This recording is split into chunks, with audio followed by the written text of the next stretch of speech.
Mesdames et messieurs, bonsoir. Ravi de vous retrouver sur votre télévision régionale Prestige TV. Il est 20h et merci de nous rester fidèles pour être au diapason de l'actualité d'ici et d'ailleurs. Et vous avez raison, la grande édition.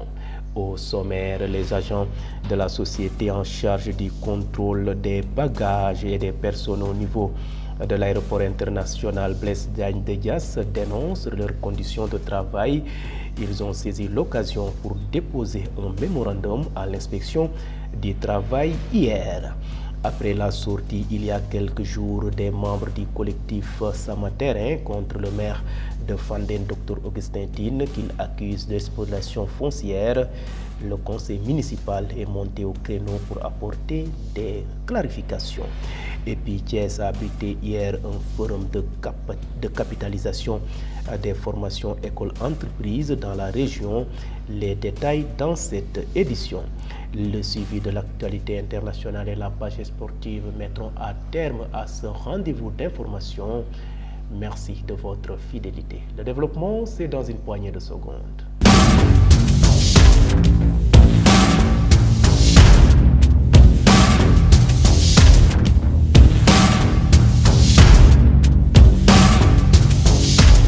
Bienvenue et démarrons ce rendez-vous d'actualité sous forme de brève illustrée par le maire de la ville de Thiès. Projet de coopération Thiès et Sébastopol et en prélude de la signature d'une convention de partenariat avec la ville de Sébastopol en Russie. Dr Babacar Diop, maire de la ville de Thiès, accompagné d'une forte délégation, comme vous les voyez sur ces images, était ce mercredi 24 avril 2024, l'hôte de son excellence Dimitri Kourakov, ambassadeur de la Russie au Sénégal. À l'issue de cette séance de travail, les deux parties ont ensemble élaboré un agenda qui sera marqué par l'organisation d'activités et d'événements de part et d'autre. Pour rappel, ce partenariat qui se base sur les principes de la souveraineté, du respect mutuel et du développement commun sera axé sur les secteurs tels que le cadre de vie, l'éducation et la formation, la santé, la culture, l'agriculture moderne, la gestion et la transformation des déchets. Je vous le disais en titre, les agents de sûreté aéroportaire de l'aéroport international Blaise Diagne de Diass, AIBD, porte le brassard rouge depuis 4 jours contre la TSA, traduisée par Teranga Sûreté Aéroportaire. C'est pour dénoncer leurs conditions précaires et ils ont posé sur la table une plateforme portant sur 7 points de revendication et un mémorandum a été déposé hier à l'inspection du travail de Thiès. Mbaye Diagne Diaw, porte-parole des travailleurs, donne plus de détails. Je propose de le suivre. Nous sommes réunis dans ces lieux pour exprimer notre amertume, notre désarroi face à ce que nous pouvons qualifier d'injustice à notre égard. Nous, jeunes travailleurs de l'aéroport, nous sommes des agents de sûreté aéroportière, un nouveau métier au Sénégal. Nous sommes des centaines d'agents de sûreté présents 7 jours sur 7 et H24 sur la plateforme aéroportière de Diass pour de pénibles shifts de 12 heures. Nous confronterons à des risques énormes, pour n'en citer que les bombes communément appelées les EEI, engins explosifs improvisés dans notre jargon, et les substances nocives dangereuses pour la santé humaine. Nous sommes les boucliers des passagers et des installations aéroportières contre toute tentative visant à compromettre l'aviation civile. Alors, pourquoi devrions-nous continuer de porter ces responsabilités dans la précarité? Et ceci, dans un manque inouï de considération de la part de l'employeur, TSA, qui ne respecte aucun de nos droits, nous laissant des cicatrices des nerfs sciatiques, des maux partout sans revenu considérable. Nous réclamons une harmonisation de nos salaires avec la haute autorité du Sénégal, dont nous sommes délégataires des services à défaut de les rejoindre. L'octroi d'une prime de risque, d'une indemnité de sécurité aérien appelée ISA et d'une prime de prudence pour les chauffeurs. La revalorisation conséquente de l'indemnité de logement, mise en place d'un comité d'hygiène et de sécurité tel que prévu par le Code du travail, avec un médecin de travail et une couverture de l'assurance maladie à 100% pour tous les agents.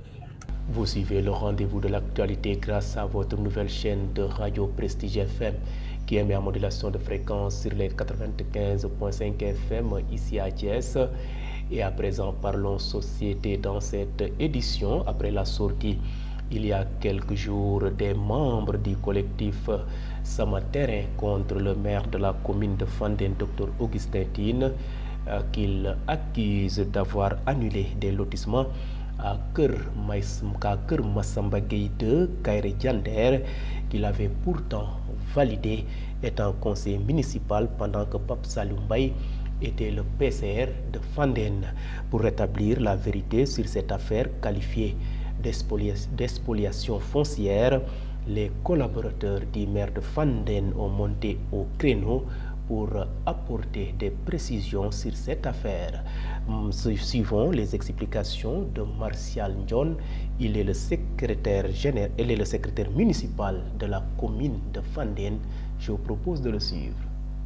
Lorsque nous sommes venus en 2014, nous nous sommes installés au mois d'août 2014 justement, en présence de l'administration. Mais la curiosité a été que nous n'avions pas reçu les registres de lotissement ainsi que les plans de lotissement. Si on ne vous remet pas de registre de lotissement, si on ne vous remet pas également des plans de lotissement, est-ce que nous serons à même de dire qu'il y a un lotissement à Kër Massamba Gueye ou autre? Ce qui est sûr, les populations de Kairé Diender ont fait plusieurs délégations pour rencontrer M. le maire Augustin Tine, lui demandant de leur faire le lotissement de leur terre. Et ces délégations étaient conduites par un certain Khalifa Kairé, qui était la personne morale, un notable du village de Kairé Diender.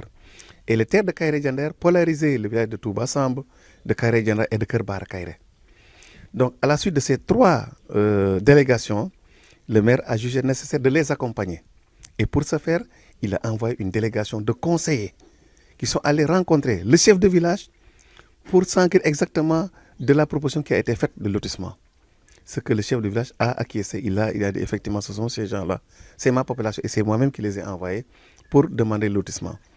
Et je crois que s'il y avait un lotissement qui avait été fait avant, ils auraient dit que donc ils auraient acquiescé pour dire que cet assassin avait été loti. Mieux, le maire a demandé aux conseillers de vérifier est-ce que le site en question a fait l'objet d'une application de borne ou autre. Ce qui s'est avéré faux. L'espace était vide, il n'y avait pas de borne, il n'y avait pas d'équipement, il n'y avait rien du tout. Et les populations elles-mêmes, elles ont dit qu'ils n'ont jamais voulu que l'on fasse un lotissement là-bas. Ils ont demandé à ce que le maire leur fasse un lotissement. C'est ainsi, en accord avec les services techniques de Thiès, le domaine, le CARAS et l'urbanisme, ces services sont venus et ont visité le site. Chacun a émis un avis par rapport au projet de lotissement. Et au bout de compte, la commission régionale d'urbanisme a été convoquée à la gouvernance.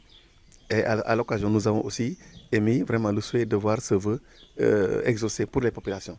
C'est pourquoi je dis que s'ils ont une responsabilité, ils n'ont qu'à, s'il y a une responsabilité à prendre, c'est bien l'ancien PCR. Ils n'ont qu'à se rabattre sur ce dernier et qu'ils le disent, c'était où, ce lotissement-là. Et à présent, parlons formation. Le centre Daniel Brottier de Thiès a abrité hier mardi 24 avril le forum de capacitation des formations écoles-entreprises dans la région de Thiès.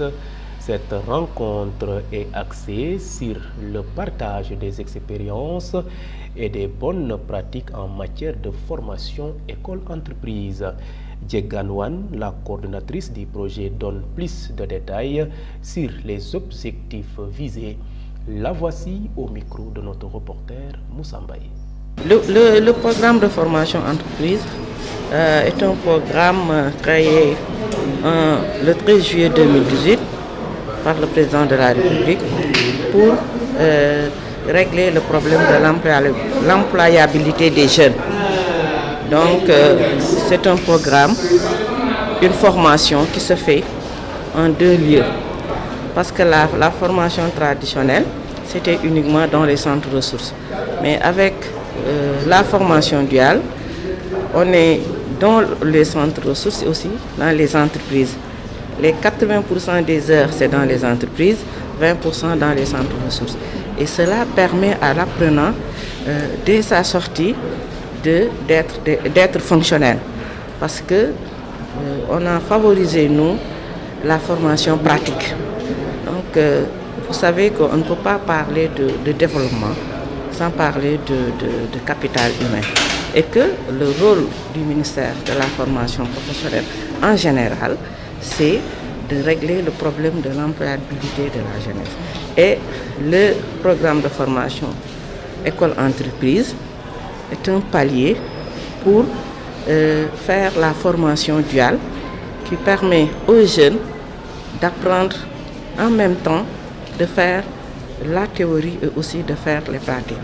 Et dès leur sortie, ces jeunes-là sont fonctionnels. Donc c'est ça l'importance du programme de formation école-entreprise. Et ce programme-là est un programme composé de 3 organes, le comité technique de suivi et aussi le conseil d'orientation et l'unité de coordination. Maintenant, c'est ce comité technique de suivi qui est l'un de ces organes, en collaboration avec nos partenaires, qui a initié ce forum-là de capitalisation pour nous permettre de savoir depuis le démarrage qu'est-ce qu'on a fait, qu'est-ce qu'on doit capitaliser, qu'est-ce qu'on doit corriger et quelles sont les difficultés que nos acteurs rencontrent. Restons toujours sur ce forum qui a vu la présence des acteurs clés du système de formation professionnelle, notamment des établissements de formation, des entreprises, des structures d'appui et des apprenants. Khady Sow Diop, la secrétaire générale de l'IA de Thiès, qui a pris part à cette rencontre, se dit satisfaite de l'initiative. Ses propos sont toujours recueillis par notre reporter Moussa Mbaye. Alors, le programme de formation école-entreprise, communément appelé formation duale, est quand même une réponse apportée à la problématique de l'employabilité des jeunes. Comme nous le savons tous, la pratique ancienne que nous connaissions, c'était un seul lieu pour les élèves et les étudiants. Mais avec la formation duale, nous passons d'un lieu de formation à 2 lieux de formation. C'est-à-dire on est à la fois à l'école, mais aussi dans l'entreprise. On fait de l'apprentissage théorique, mais également il y a de la pratique qui vient s'ajouter à cet apprentissage théorique-là. Et il y a des possibilités également que l'apprenant soit recruté dans l'entreprise formatrice à la fin de sa formation ou bénéficie d'un contrat à durée indéterminée à la fin de sa formation. Donc ce sont des innovations de taille qui sont apportées dans le cadre de la formation école-entreprise, mais aussi une mobilisation des centres ressources, comme une mobilisation des entreprises formatrices qui véritablement nous appuient dans l'enseignement, mais que nous également appuyons dans la formation pour le tutorat, parce que le tutorat en entreprise nécessite également des compétences requises. Et cela, c'est grâce aux centres ressources et à l'inspection d'académie que nous renforçons l'ensemble des entités pour que nous puissions accompagner les apprenants dans le cadre de ce programme.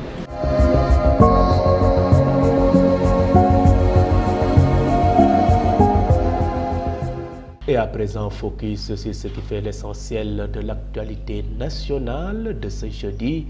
Gendarmerie nationale, le général de division Martin Faye remplace le général Moussa Fall. Démarrons cette page de l'actualité nationale par cette nouvelle qui est tombée par décret ce mercredi 24 avril 2024. Le général Moussa Fall est relevé de ses fonctions à la tête du haut commandement de la gendarmerie. Il est remplacé à la tête du haut commandement de la gendarmerie nationale par le général de division Martin Faye, précédemment haut commandant en second de la gendarmerie nationale et sous-directeur de la justice militaire. Le général Martin Faye est quant à lui remplacé au poste de haut commandant en second de la gendarmerie nationale et sous-directeur de la justice militaire par le général de brigade Papa Diouf, précédemment commandant de la gendarmerie mobile. Le président de la République, Bassirou Diomaye Faye, a pris des décisions majeures ce mercredi. Dans un décret, le président Faye a nommé Cheikh Mamadou Abiboulaye Dieye, plus connu sous l'appellation de Cheikh Bamba Dieye, à la direction générale de l'aéroport international Blaise Diagne de Diass AIBD. Ce dernier remplace ainsi Abdoulaye Dieye à ce poste. Ingénieur en génie civil et travaux publics en son état, Cheikh Bamba Dieye pilote désormais le plus grand aéroport du pays et aura sûrement des défis énormes à relever à la tête de la filiale nationale. Terminons par le patron de Dakar Matin, Pape Alé Niang. Il vient d'être lui aussi nommé à l'issue du Conseil des ministres de ce mercredi nouveau directeur général de la radiodiffusion télévision sénégalaise RTS. Le journaliste remplace à ce poste Racine Talla.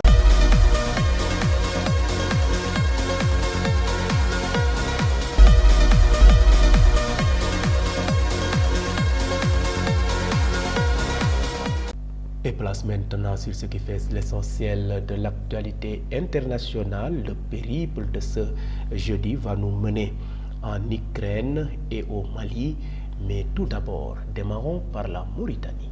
L'actualité internationale sur Prestige TV que nous démarrons en Mauritanie où le président Mohamed Ould Cheikh El Ghazouani qui dirige le pays depuis 2019 a annoncé hier mercredi 24 avril être candidat pour un deuxième mandat à la présidentielle du 29 juin. Selon lui, je cite, j'ai jugé opportun de m'adresser directement à vous, chers compatriotes, à travers cette lettre pour vous informer de ma décision de me présenter à vous afin que vous me renouveliez votre confiance pour un nouveau mandat, a-t-il déclaré dans une lettre distribuée aux médias. Sa candidature était attendue et il sera le grand favori du scrutin où il affrontera notamment son rival, arrivé deuxième de la présidentielle de 2019, le militant des droits humains Biram Ould Abeid, qui a annoncé sa candidature mercredi également.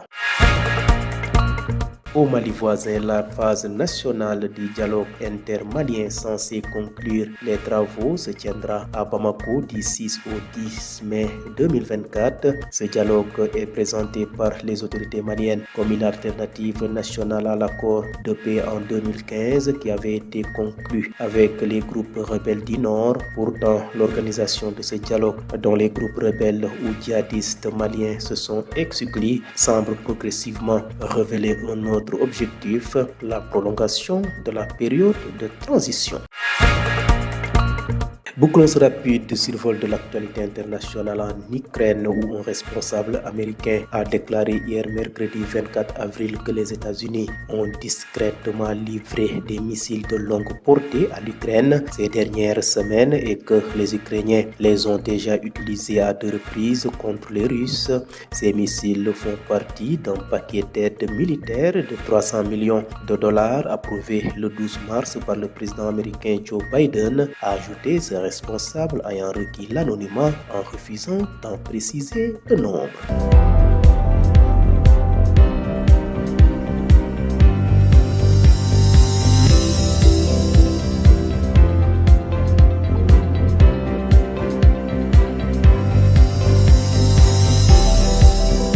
Bouclons cette édition par une note sportive qui porte la signature de ce jeudi de Ibrahima Sarr. L'actualité sportive dans le cadre des mesures de sécurité et de pacification prises par la Ligue sénégalaise de football professionnel, les supporters du Jaraaf répondent à l'appel en choisissant de ne pas accompagner leur équipe dans le derby contre l'AS Pikine prévu ce dimanche au stade Alassane Djigo pour le compte de la 21e journée de Ligue 1. La décision a été prise lors d'une réunion d'harmonisation organisée par la Ligue sénégalaise de football professionnel visant à prévenir tout risque de confrontation entre les supporters des deux équipes rivales. Conscients de l'importance de maintenir un environnement sécurisé et respectueux lors des matchs, les responsables des clubs ont convenu de cette mesure de réciprocité, de l'espoir de garantir le bon déroulement du derby tant attendu. Parlons autre chose, les demi-finales retour de la Ligue des champions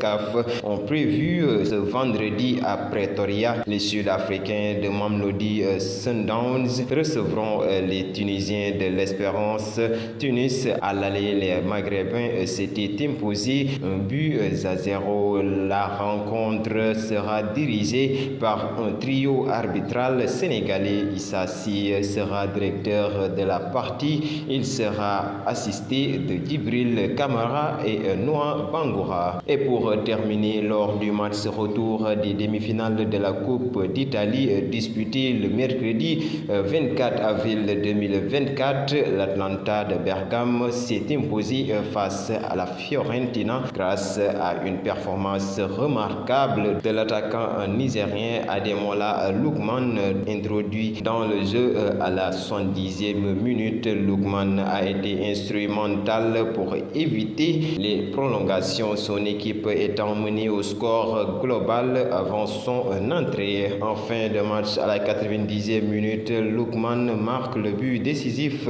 avant de servir parfaitement Pasalic pour le dernier but à la 98e minute, scellant ainsi la victoire 4-1 de l'Atalanta. Avec ce succès, l'équipe de Bergame s'assure une place en finale où elle affrontera la Juventus de Turin le 15 mai prochain. C'était tout pour cette actualité sportive. Merci donc à vous Ibrahim Assar pour cette note sportive. Mesdames et messieurs, c'en est tout. C'était le rendez-vous de l'actualité de ce jeudi 25 avril 2024. Vous étiez trop nombreux à nous suivre à l'étranger grâce au réseau IPTV. D'autres optent pour nos différentes plateformes, à savoir le site d'information www.prestigethies.com, les pages YouTube et Facebook Live de Prestige. Et mention spéciale à nos auditeurs qui nous ont suivis grâce à cette nouvelle chaîne de radio Prestige FM qui émet en modulation de fréquence sur les 95.5 FM ici à Thiès, et gardez la fréquence sur les 95.5 d'un moment à l'autre. Isaac Dapa pour le suivi de l'actualité en Wolof. Merci et bonne fin de soirée.